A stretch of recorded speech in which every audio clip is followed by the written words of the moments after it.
Hi, Aries. Welcome to your quantum entanglement reading for the month of March with me, Jocelyn, the Quantum Queen. So, let's see kind of the energy you guys will be dealing with through the month of March. This is for Aries, Sun, Moon, or Rising, and as always, welcome to my cross watchers. Keep in mind that this is a general reading, and if you guys would like to book a one-on-one reading with me, you can find my information down below in the description box. And just wanted to say thank you for liking, subscribing, and thank you for all the good karma donations. I appreciate that so much. All right. Okay. Well, that was a little intense. Oh, this is actually a cool combo. I'm going to take those. Okay, Aries.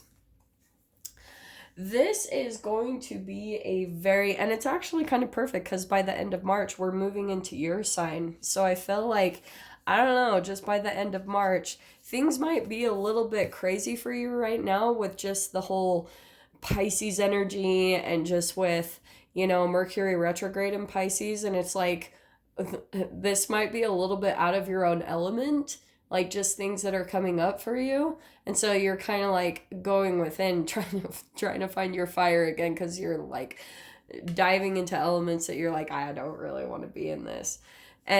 But what's fascinating is I feel like the Pisces energy, this is highly psychic and a lot of wisdom, a lot of depth and wisdom to the way that you handle situations. So that's why I'm feeling like by the end of March, you're going to be feeling really back into your power, back, getting your mojo back. So that looks like really positive energy. So let me see. And it's going to help you to understand something in a different way. So let's start with the cards. And there we go. Oh, wow. Okay, so in your first house, Aries, in your house, you have got the Judgment card as the first one popping out. So the way you're going to be seeing yourself this month is, you're going to be feeling probably really ambitious. Really, it's like spring in a way, because we're at the beginning of a year cycle with the astrology signs. So by the time we're back into your sign, you're going to be feeling like, yep, time for new beginnings. You're feeling like you've gone maybe through a bit of a last purge with the Pisces energy. Something is being released from you and some new ambition is coming in for you, which is going to make you feel really empowered, like back in your game. In the second house, in your money house, you've got the Three of Wands. So this is good. It's enterprise, assistance, partnership, cooperation, and giving.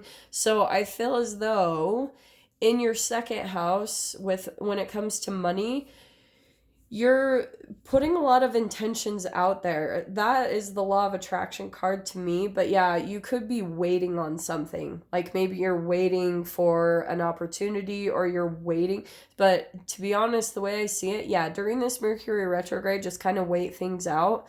But I feel like by the end of the month, like I said with March, you're going to be feeling like your ships are starting to come in because of this energy shift. Like you're starting to wake up to some type of new ambition, like something that you're wanting to do.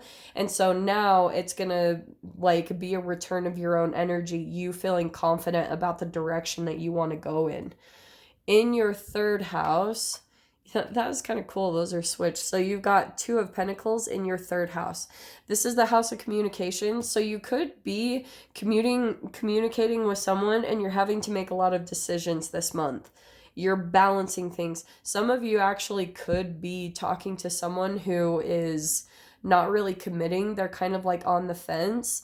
And it could be a reflection of your own energy in some way, shape, or form, Aries. So that's why if you're starting to feel maybe frustrated by someone who's not completely committing, or they're kind of like in and out, they don't really follow through on what they say, it could be a reflection of something that you're doing in your own life in that same type of energy, okay? Because Three of Wands, there's something here about you waiting, and so that could be influencing the energy in your connections. They're manifesting in a physical human, okay? So pay attention to that. In your fourth house with family and home, you've got the Seven of Swords. So I feel as though You guys might be getting really up in your head and starting to become, it says, tactics and strategies.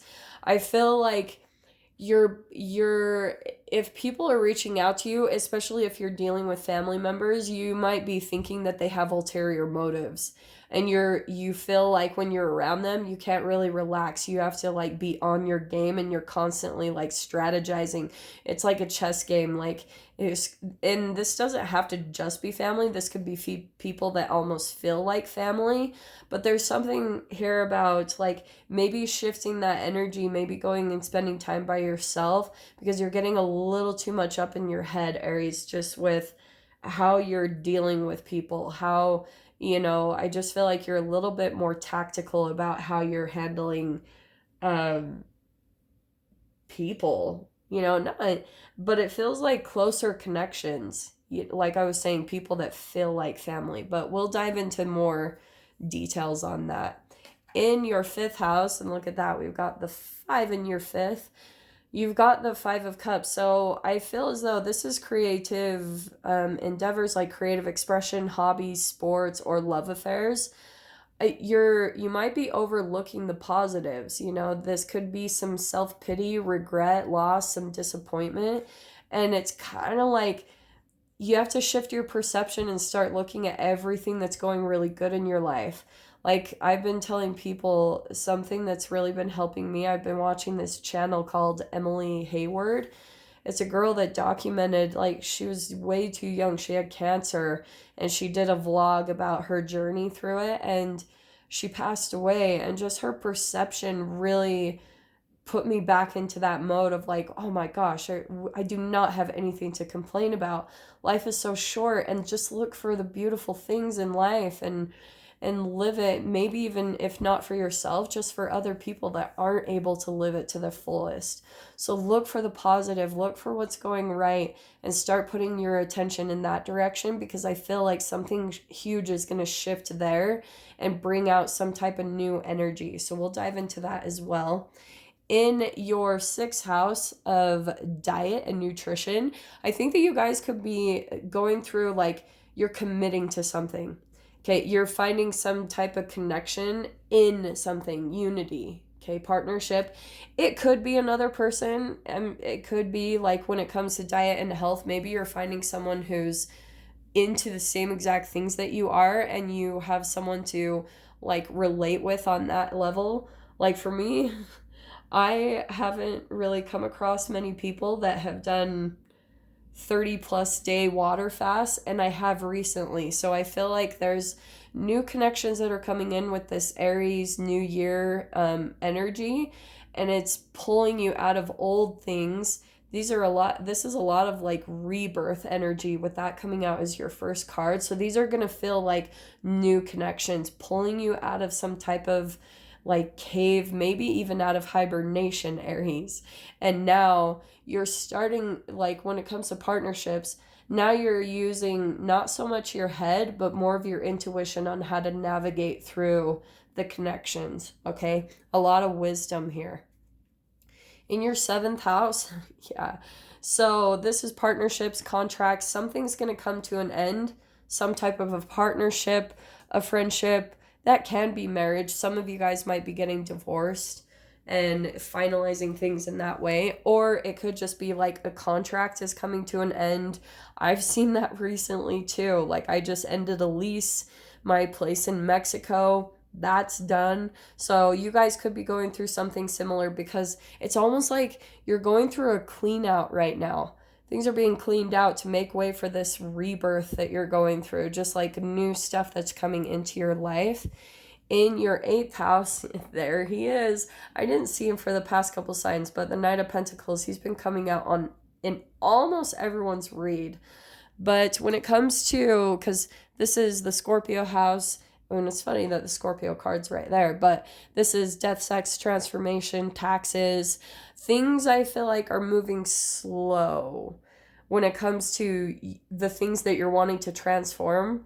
And it could just be because of the Mercury retrograde energy. It's about, hey, slow things down, because when it comes to you, Aries, like, it just, okay, there's this thing I heard once, like, if the ascension process or you just evolving becomes a bit too intense, it can throw you off balance and it can make you dive a little bit down in your progress. Not necessarily saying that you possibly can take steps backwards, but if you're experiencing that, it's because this is probably the way to handle anything that you want to transform.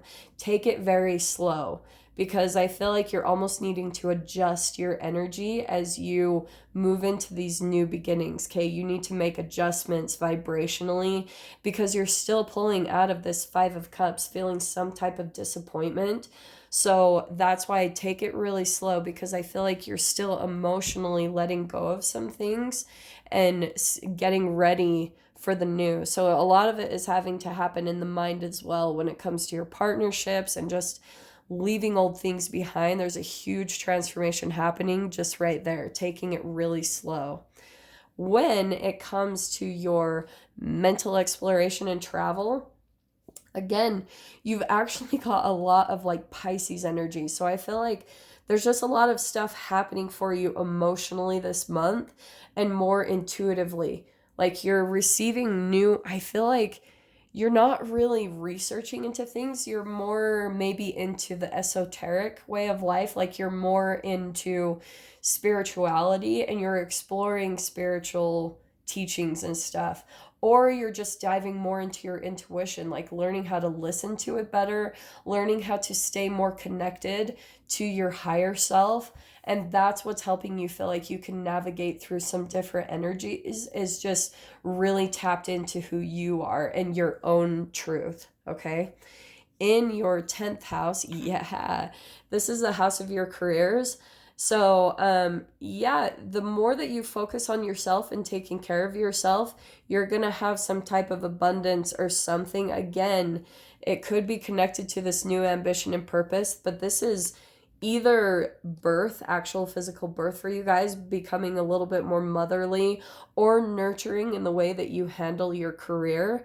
But it could be where people come to you for nurturing, or it's just so that you could be birthing this new project when it comes to your career, and it will be more abundant and successful. And that's your focus, is how to create a career that gives to you as much as you give to it.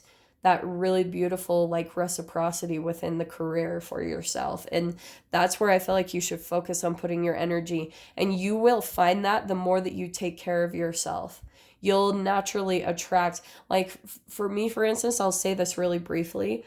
Back when I was in my old career, I was like, I knew I wanted to start my own business.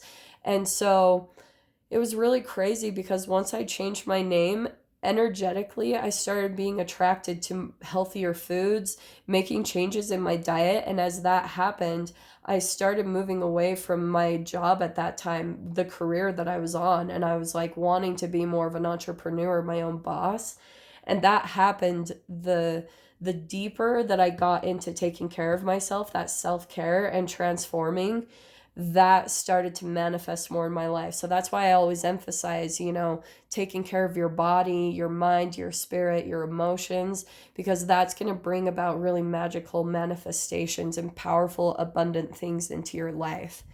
In your 11th house, you've got the Six of Swords. So this is all about wishes and dreams, and it can be social networking, friends. So you guys could be moving away from, cave.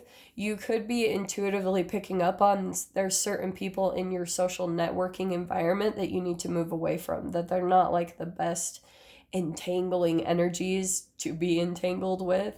So you could be kind of on the verge of separating yourself from them and kind of moving to the next phase. For some of you as well, you could have had like an original dream or wish that you were starting, and it's transforming into something new, and you're having to readjust and move along with the transformation. So as it's growing, whatever your wish and dream is, you do have to stay really flexible to what it transforms into, because as you change, your dreams and wishes are going to change. So what you thought you would be doing as far as manifestation in your dreams and wishes maybe 5 years ago, you're going to be like, holy crap, that's totally changed now. Like, I don't even know if I want that anymore. So you're in this constant manifestation process, I feel like, Aries, of going in the direction more of what you want. And it's in alignment to your higher self, like what it is your higher self is wanting you to create for your life, because that is going to bring this ultimate happiness. In your 12th, you've got, wow, shit. So you have got, this is Pisces house of self-sabotage, self-undoing. Something's coming to an end. I mean, with this and the death card, yeah, you're probably going to be going through a really big cycle shift, but this is positive. So you've got fulfillment, certainty, freedom, reward, unity, and clarity. Clarity. That's like the best part. I feel like that, because clarity is freaking priceless. When you see something for what it really is, and then finally you have some type of understanding of how something, someone, or a situation has been tripping up your progress. Once you receive the insights, then you're like, boom, it's gonna put you in unity with what you're supposed to be doing. So it's really good. I love your read, Aries. So I'm going to dive into the extended with this. If you guys want to join me over there, feel free. Go down below, click on the Vimeo link, and I'll see you on the other side. But Aries, if this is where we leave things, I'm sending you guys so much love, wishing you all the very best, and I'll see you in your next reading. Take care.